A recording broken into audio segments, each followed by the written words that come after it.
Hi, my name is Mark Miller of Action Coach, and this is number 2 in the series What You Believe is What You Get. And the title of this number 2 video is What Do We Believe About Ourselves? What we believe about ourselves, we are well aware that comes through our childhood experiences. We end up with this programming that says we ought to believe this, we ought to believe that. Children are very, very compliant. They're looking for guidance.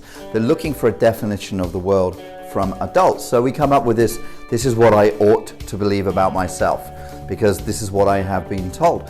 All our inner beliefs by the age of 3, as most psychologists are now saying, tend to be established.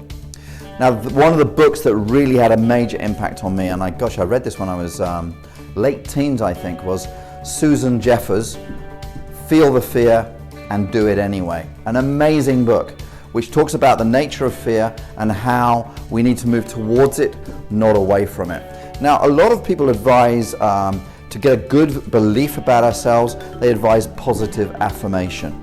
Now, I have to say it doesn't work for me. It works for me if I'm positively affirming about something else. If I say, look, here's a car I want to own, here's a place I want to go, and I keep affirming that, then yeah, I can definitely make it happen. But do you know what happens when I do the I'm going to be a really nice person, I'm going to be a really patient person, I believe that I'm a very, very influential person?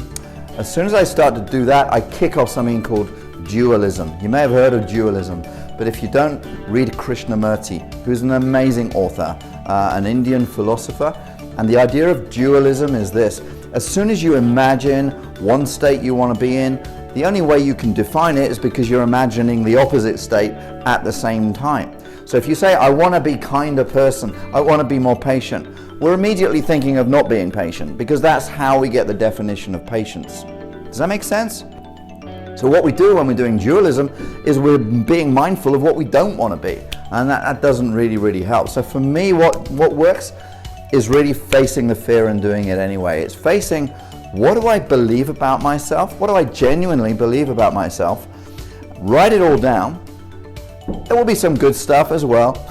But when you write it all down, you face it and say, where did I get these beliefs from? Because as you objectify it, you put it down and you look at the words that you've written, talk to some trusted people, this is what I believe, and these are the situations, then we're facing the stuff that we're afraid of. And actually facing it, our brain then kicks into gear and says, I want to believe something different about myself, and the process will start of change.